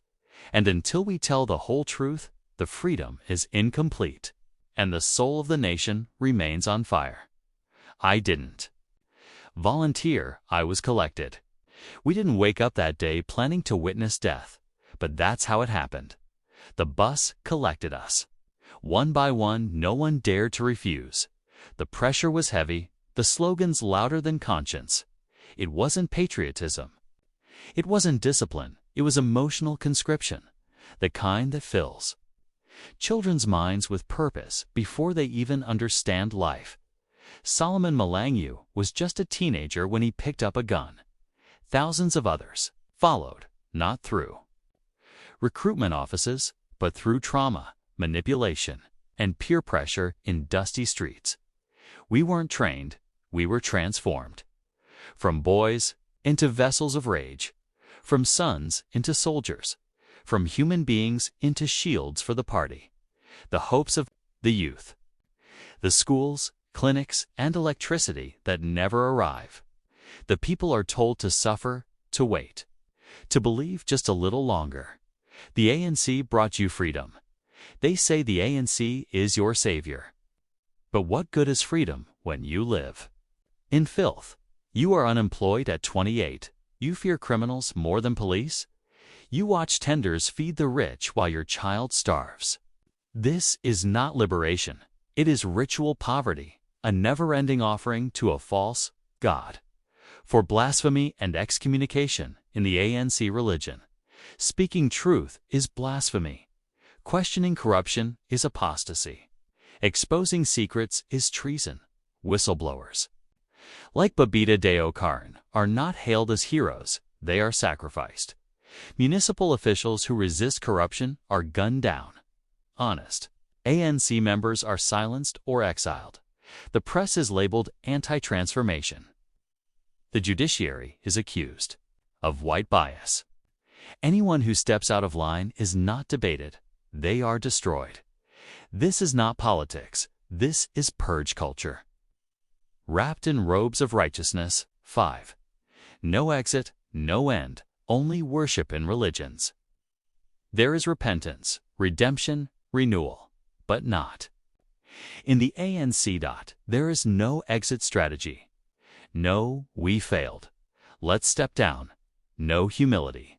No apology. No reform. There is only the hunger for more power, more loyalty, more myths. They believe they are the beginning and the end. The ANC will rule until Jesus comes, said Jacob Zuma. That is not politics. That is prophecy, and it reveals the true mindset. The party is not a servant of the people. It believes it is above them. The ANC is no longer a party. It is a God that cannot be questioned, a God that demands sacrifice, a God that will burn the country before it admits its own sins. And unless South Africans wake up and reject the cult of liberation, they will remain like temple worshippers starving outside the gates, while priests dine in gold-plated offices built on struggle songs and stolen billions, and we children became accomplices to a ritual execution. The idea to burn people didn't come from heaven.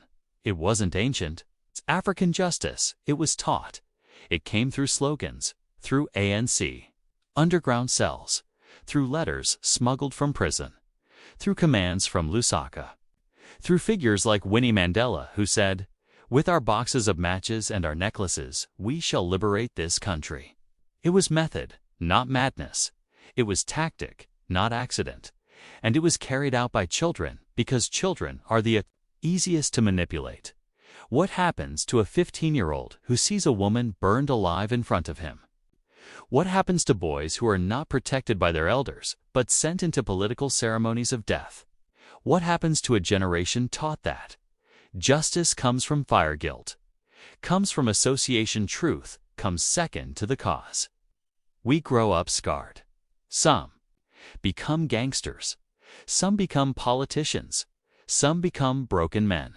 Some, like me, become witnesses wrestling with memory, trying to pull sanity out of a charred past. No ANC leader ever came back to that street. No memorial was built for that. Go-go, no reparation, no reckoning. Instead, they called it the price of freedom. But freedom cannot be built on the corpses of the innocent, especially when those corpses were burned by the hands of children, trained to kill without trial. We were not freedom fighters. We were boy soldiers. In a war we didn't start, didn't understand, and couldn't escape. Final word. The ANC didn't only burn buildings, it burned childhood. It burned the boundary between right and wrong. It burned through generations and called it liberation. And I, Chris Kanyan, am done being silent. I was 15. They came for me on a bus. They trained me with songs. They gave me a front row seat to human sacrifice. Now, I write so that no child is ever again turned into a revolutionary weapon, so that truth is no longer necklaced by silence. The ANC trains you to worship struggle history like scripture. Mandela is a prophet. The party is a church. The revolution is salvation. But had seen its rituals of death. I had watched the innocent burn. I had seen comrades lie, loot, and laugh while quoting Oliver Tambo. I made a vow. No history is holy. If it requires us to shut our eyes to horror, I rejected the myth. Not because I hate my people. Not because I don't understand the pain of apartheid, but because I love truth more than slogans. To those who ask me, why speak now? Why dig up the past? Why not protect the legacy? I say, because truth is more sacred than legacy, because the dead deserve more than denial, because a nation cannot heal from wounds it refuses to look at. There are things the body forgets, old bruises, hunger, cold, even gunshots. With time, but the soul never forgets fire, and I, Chris Canyon, still haunted by the image of a go-go burning alive. An old woman, gray, fragile, helpless, torn. From her shack by a mob drunk on vengeance, she had done nothing. Nothing. She was not an informer. She was not a cub. Policeman. She was not a threat. Her only crime was being the mother of a son. Suspected of betrayal, a grown man, not even present. And so she paid the price. Because someone had to bleed for the funeral that day.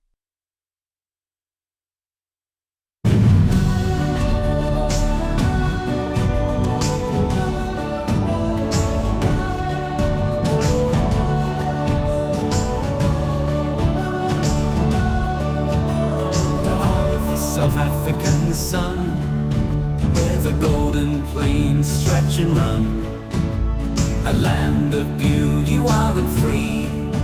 The savannah sings its melody, from the rolling hills to the endless sky. The whispers of nature, oh, they fly high, peruse in grace a canvas so wide. In this land we take pride. South Africa, land of the savannah, with dreams that shine like the morning panorama. From the Karoo's heart to the Western Cape, every corner's a story, every moment escape. Cacti reaching for the sunlit glow, where the desert blooms and the rivers flow. Lil Karoo, a jewel of the West, in this ruggedness we find our rest. The colors of dusk paint the sky, as the animals roam and the eagles fly. In the stillness of night, under stars so bright, the spirit of Karoo, it feels so right. South Africa, land of the savannah, with dreams that shine like the morning panorama. From the Karoo's heart to the Western Cape, every corner's a story, every moment escape. In the whispers of the winds we hear the call of ancestors who walk these lands one and all. With every step forward we honor the past. In the land of the savannah our roots hold fast. South Africa, land of the savannah, with dreams that shine like the morning panorama. From the Karoo's heart to the Western Cape, every corner's a story, every moment escape. So let's sing of the beauty, the wild and true, in South Africa's heart.